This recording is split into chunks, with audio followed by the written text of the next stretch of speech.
என்ன பண்ணுறோம்னா, இவன் எம்ஏ படிச்சுட்டு போய் நான் ராம்ஜி ஆசிரமத்தை சந்திக்கிறேன். 1993 டிசம்பர் 4வது ஞாயிறு ஞான எக்ஸாம்னு ஒன்று எனக்கு ஒரு கார்டு வருது. நான் அப்போ தான் முதல்ல ராம்ஜி ஆசிரமத்துக்கு போகிறேன். அன்றைக்கு இவன் அப்போ எம்ஏ படிச்சுருக்கான் ஃபஸ்ட் இயர். இவன் அங்கே வர்றான் ஞான எக்ஸாம். இவருடைய பேராசிரியர் என்எஸ்பி சார் அவங்கெல்லாம் எனக்கு தெரியும். அப்போ தான் அறிமுகமாகும். அங்கே வச்சு தான் விஷயம் எனக்கு என்எஸ்பி தான் இன்ட்ரடியூஸ் பண்ணிருக்காரு. அப்படி எனக்கு ஒரு அறிமுகமாகுது. அதில் இருக்காங்க எனக்கு இவருக்கு என்ன ஒரு ப்ளஸ்னா, நாங்கள் கிட்டத்தட்ட ஒரு 3 முறை சாமிகிட்ட இவன் மெட்ராஸ்லேருந்து வருவான், அந்த நான் இங்கேருந்து வருவோம். 2 பேரும் திருவண்ணாமலையில் மீட் பண்ணுவோம். ஒரே நேரத்தில் யோகியை பார்க்க உள்ள போவோம். எங்களை 3 முறை சாமி உட்கார வச்சு சேர்ந்து பாட வச்சு விஷயம் எழுதுகிற பாடல்களை சாமி உட்கார்ந்து அதை மட்டும் சொல்லி கொடுத்தது. ஒரு முறை நானும் விசு போயிருக்கோம், கீழே நின்றுட்டுருக்கோம். சாமிக்கு பூ படலாம் வாங்கிதான். இவன் குருவாயூர்லேருந்து வந்துருக்கான். இவன் குருவாயூரில் ஒரு அப்போது நல்ல ஃபோட்டோகிராஃபர். இப்போ குருவாயூரில் ஒரு ஃபோட்டோ எடுத்துருவாங்க. இந்த வாழைப்பூ விளக்கு, கேரளா மலையாள விளக்கு, வாழைப்பூ விளக்கு. அந்த விளக்கு ஒன்று அழகாக எடுத்து அந்த ஃபோட்டோ எனக்கு ரொம்ப பிடிச்சிது. இது ஃபோட்டோ அழகாக இருந்தால் ஒன்று பண்ணோடனே இதே சாமிக்கு வச்சு விட்டுருவோம். அப்போ தட்டில் பழங்கள்லாம் வைப்பாங்க. நாங்கள் வித்தியாசமாக இந்த ஃபோட்டோவை வச்சு விட்டோம். அதுக்கு மேலே நிறைய பூ தான் வந்துட்டு கிடைக்கிற. சாமிகிட்ட 3 தாம்பாளம் போது சாமி எல்லா பூவையும் சொல்லிட்டு இந்த ஃபோட்டோ அப்படியே முடியும். ஃபோட்டோ இப்படி பார்த்துட்டு அதில் இப்படி கேட்குறாரு, இந்த ஃபோட்டோ யாருன்னு சொல்லி எங்கள் மணிசார் இருக்கிறாரு. மணிசார் அப்படி சிங் அப்படி திருப்புறாரு. யார் இந்த ஃபோட்டோ அவங்க வச்சது? அவர் கேட்கும்போது ஹெட் மாஸ்டர் கூப்பிட்டு தப்பு போன மாதிரி எனக்கு அவர் கேட்குற துணியமான நான் கேட்குறேன். கிருஷ்ணி சங்கர் தானே வாங்க பகவான் கூட ஏதோ தப்பு போன மாதிரி என்ன வந்து பயந்துட்டு நம்ம அதிக பிரசித்தமாக வச்சுட்டோமோ, பூ மாலையெல்லாம் வைக்கணும்னு. சாமி வந்து நான் அந்த ஃபோட்டோ அப்படியே கையில் வச்சு அப்படியே பார்க்குறேன். அது வேற ஒரு விஷயம் உண்டு.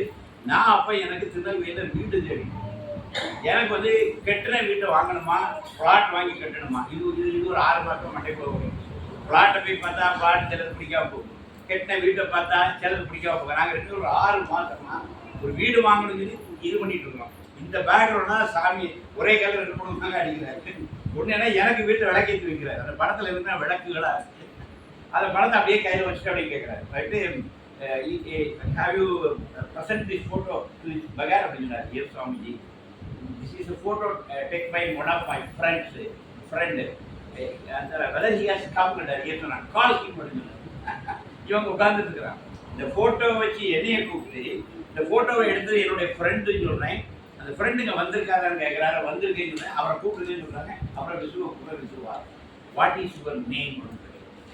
இதெல்லாம் விஸ்வநாத். ஓ விஸ்வநாத், சாமி ஒரு விஷயம் காணாது. இந்த விஸ்வநாத் பேர் கேட்டோன்னு சாமியோடைய எக்ஸ்பிரஷனில் போயிட்டார். ராமகிருஷ்ணபுரத்துடைய புக்கு படிச்சு ராமா கிருஷ்ணா ராமகிருஷ்ணன் அப்படி தன்னை இறந்துது. அதை நான் வாழ்க்கையில் முத பார்த்தேன். விஸ்வநாதங்கிற பேரை கேட்டோடனே யோகி ராமகிருஷ்ணன் அப்படியே இருக்கு. ஒரு செகண்ட் கழிச்சு தான் அப்படி சொல்லிட்டு அப்புறம் எங்கள் 2 பேரும் உட்கார வச்சு இவத்தையும் கட்டு 2 பேரையும் பாட சொன்னார். அன்றைக்கு காலை மத்தியானம் அடுத்த நாள் காலையில் எங்கள் 2 பேரையும் ஜோடியாக உட்கார வச்சு எங்களை அவர் பாட வைத்தார். அது விஷயம் நான் இன்றைக்கு ஜோடியாக வந்துருக்கும் பார்த்தீங்களா. இது நடந்து ஒரு 90 தான் நடந்துருக்கும். இன்றைக்கு நாங்கள் ஜோடியாக இருக்கோம். அப்போ அதான் சாமி சன்னதியில் ஒன்றா நின்று பாடவும் நாங்கள் 2 பேரும். ஆனால் இந்த 30-34 வருஷம் கழிச்சு அந்த நட்பு இன்றைக்கு தொடர்ந்து கூடுது விடுது. அப்போ பகவான் இன்றைக்கும் வச்சிருக்கிறாரு. எனவே யோகி சேர்த்து அப்படின்னு கல்யாண படங்கள் எல்லாரும் விஷயம். ஆனால் என்னை பொறுத்த முதல்ல அவங்க கூட சேர்த்து வச்ச ஜோடி நான் தான். அதனால அவருடைய இணையராகிய நான் அன்போடு விசு அவர்களை யோகி குறித்து உரையாடுமாறு அன்போடு கேட்டேன்.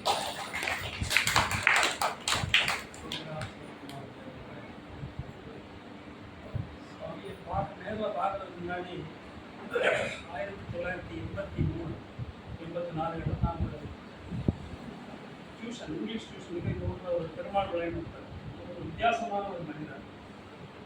எல்லா புக்கையும் வாங்குவார்.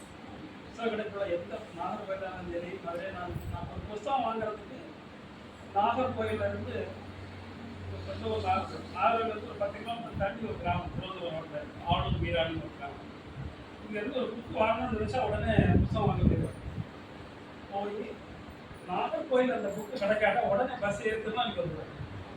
வீட்டில் சொல்லணும் அந்த இருந்தால் போன கிடையாது, ஒன்று கிடையாது. திருநெல்வேலியில் கிடைக்காட்ட மதுரைக்கு போயிருந்தார். இந்த மாதிரி அந்த புத்தகத்தை வாங்கித்தான் அவர் வீட்டுக்கு வரும். அது 2 நாள் ஆகலாம், 3 நாள் ஆகலாம். அப்படி ஒரு வித்தியாசமான ஒரு நபர். ஊரில் ரொம்ப எல்லாத்தையும் ஒன்றும் பேச மாட்டார். ஆனால் அதில் என்னமோ தெரியாது, என்ன ரொம்ப பிடிக்கும். யாரும் ஊருக்கு அதுக்கு போகவும் மாட்டாங்க. கடல் பக்கத்தில் விளையாடக்கூடிய உப்புல இருக்குது. தலைப்பக்கம் விளையக்கூடிய ரப்பர் வரைக்கும் அவருக்கு சொல்லணும். எங்க எவ்வளவு இடம் இருக்குன்னு தெரியாது. அதெல்லாம் எதுவுமே தனக்குன்னு நினைக்கவே மாட்டேன். அவங்க ஆண்டை வச்சுருக்காங்க, புத்தகை கொடுத்தாங்கன்னா அவன் சாப்பிட்டுட்டு ஏதாவது கொஞ்சத்தை கொண்டு கொடுப்பான், பண்ணாயிரம் சொல்லி கொடுப்பான். அதை அந்த அம்மா தான் வாங்குவோம், வாங்கி வச்சுக்கோ. ஆனால் இவங்க கையில் இல்லைன்னா என்ன பண்ணுவாங்கன்னா, ஒரு சவுண்ட் சர்வீஸ் இருக்கும், பாலாஜி சவுண்ட்ஸ். அந்த ரெக்கார்டு வாங்க போகும்போது அவர் சென்னை வரை போய் ரெக்கார்டு வாங்கி கொடுத்தாரு. ஆரோக்கியம் ரெக்கார்டு வாங்க போனவர் அங்கே இல்லாட்ட மதுரையில் இல்லாட்டி சென்னையில் போய் ரெக்கார்டு வாங்கிட்டான்.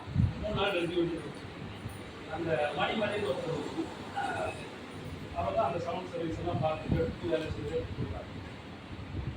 கையில் போனாலும் மணி வாங்க ₹100 வட்டி கிடைப்பாங்க. அவர் வச்சிருந்த நில குளங்களெல்லாம் 100 ஏக்கர் பக்கத்தில் இருக்கும்.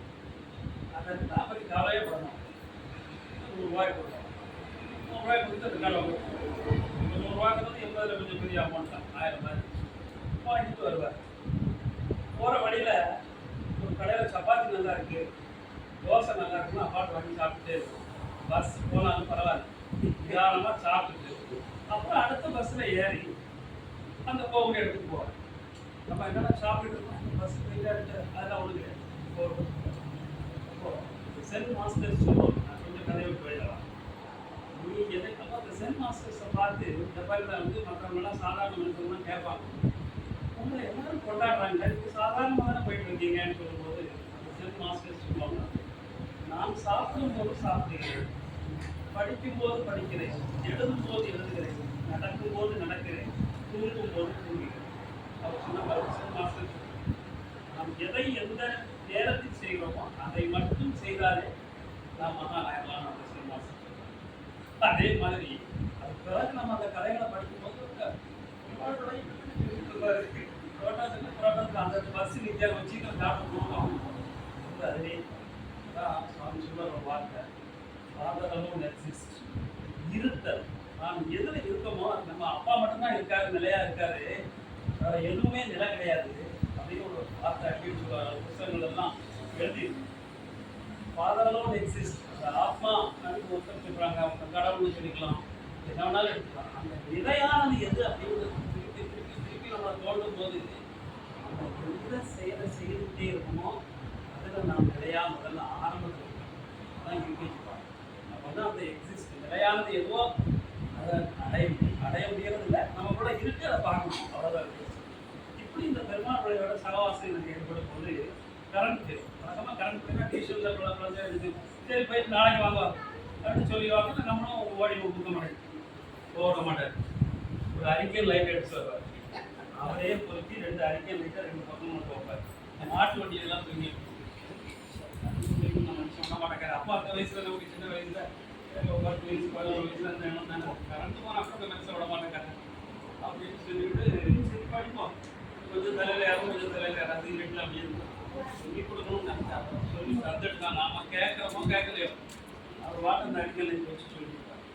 வீட்டில் மாட்டு போட்டு பெரிய பெரிய அதாவது கல்லிலே செய்யும், சிலந்தத்துக்கு கல்லிலே இருக்கும், அதில் ஃபுல்லாக புக்காரு படிச்சுட்டு புதுலிக்கு அதை போட்டு இதை அடுக்கி வைக்கிறது அதில் தான் ஒன்று. சாமிக்கு அப்படின்னா மூட்டை மூட்டையாக இருக்கும், ஒரு படித்த பேப்பர் 1-2 புத்தகம்லாம் மூட்டையில் அடுக்கி மூட்டை மூட்டையாக வச்சுருக்கோம். அது போகிற இடம்லாம் அதை போட்டுட்டு போவார். ஒரு வீட்டில் இருக்கிறதுனால கருத்தூட்டில் போய் மாட்டு குளத்தில் போய் அந்த தொட்டியில் பார்த்தாச்சுன்னா புத்தகம்லாம் அப்படி கிடையாது. அப்போது இந்த வட்டி புத்தகத்தை வெளியில் வந்துட்டாங்க. இந்த அம்மா என்ன பண்ணோம்னா, அந்த வீட்டம்மா அவருடைய ஒய்ஃப் வந்து கிரேட் டாக்டர் கே பிள்ளைன்னு சொல்லுவாங்க. தமிழக வரலாறு பண்பாடுன்னு ஒரு புத்தகம் எழுதுறாங்க. பிரிட்டிஷ் காலத்திலே டாக்டரேட் பண்ணுவாங்க லிட்ரேச்சர். அவருடைய மகள் சென்னையில் இருக்கிறது கல்யாணம் பிரியாணம்னு சொல்லி கல்யாணம் பண்ணி கொடுத்துருக்கு. ஆனால் அந்த சிட்டிக்கும் இந்த வில்லேஜுக்கும் ரொம்ப வித்தியாசம். நம்ம வண்டியோட தான் ஆரம்ப காலத்தில் வாழ்ந்துருக்கு. ஏதோ வண்டி ஓடிட்டு இருக்கு. அவருடைய மனசுடைய இது வாத்தியார் வேலை பார்த்தாரு. ஒரு பையன் எனக்கு சத்தம் போட்டான்ட்டு அடுத்த நாள் உடனே ரெசிடென்ஸ் வேலையை வந்துட்டார். இவங்களுக்கு எல்லாம் சொல்லி எம்பட் அப்பவே எம்பட்லாம் படித்தேன். அந்த டாக்டர் கே பிள்ளைன்னு சொல்லக்கூடிய ப்ரொஃபஸர் தமிழ் அறிஞர். அவருடைய புத்தகங்கள் ஆய்வாளர் பெரிய நிறைய பெரிய யூனிவர்சிட்டியில் வெளிநாடுகள்லாம் கூட வச்சுருக்காங்க. அவருடைய மகள் அப்போ சைக்கிள் ஓட்டுவாங்க. கார் ஓட்டுவோம். ஆனால் இங்கே கார்லாம் கிடையாது. சைக்கிளில் தான் எல்லா இடமும் போவாங்க. எல்லாரும் ஆச்சரியமாக பார்ப்பாங்க. அது பெண்கள் சைக்கிள் ஆமாம், சைக்கிள் ஓட்ட 1960களில் இது நடக்கும். இது சிஸ்டம் சொல்லுவாங்க, நான் பார்த்தது 60ல் சைக்கிள் எடுத்துட்டு அங்கே போகிறது, கடைக்கு போகிறது எல்லாம் போவாங்க. அப்படியே அந்த அம்மா நாளைக்கு ஒரு வில்லேஜ் ஆஃபீஸுக்கு போகிறதா இருக்கா, இன்னைக்கு கிராம நிர்வாக அலுவலர்களின் சட்டங்கள் இது ஒரு புத்தகத்தை 2 நாளுக்கு முன்னாடி வாங்கி வச்சு அதை ஃபுல்லாக ராத்திரி படிச்சுக்கலாம். வில்லேஜ் ஆஃபீஸுக்கு போகிறது. கலெக்டர் ஆஃபீஸுக்கு போகிறதா இருந்தால் 1 வாரத்துக்கு முன்னால் மாவட்ட ஆட்சியர்கள் அலுவலர்களும் சட்ட திட்டங்களும் புத்தகம் இருக்கு, நான் எழுதியிருப்போம். அதை வாங்கி ஃபுல்லாக இது பண்ணி படிச்சுட்டு தான் கலெக்டர் ஆஃபீஸுக்கு போகிறோம். ஒன்றும் பண்ண முடியாது, அவனுக்கு சொல்ல முடியாது. கரெக்ட் புத்தகத்துக்கு அந்த சட்டம் இருக்கிறது சண்டை ஒன்றும் பண்ணுவாங்க. அவன் ஒழுங்காக அந்த வேலையை செய்து கொடுத்துருவோம், காசு சொல்லுவோம் வாங்குவாங்க. இது அவருடைய வாழ்க்கை ரொம்ப வித்தியாசமான வாழ்க்கை. அவருக்கு இந்த மாதிரிப்பட்ட மகான்கள் பிச்சைக்கார மாதிரி இருந்தால் சுசுகத்தில்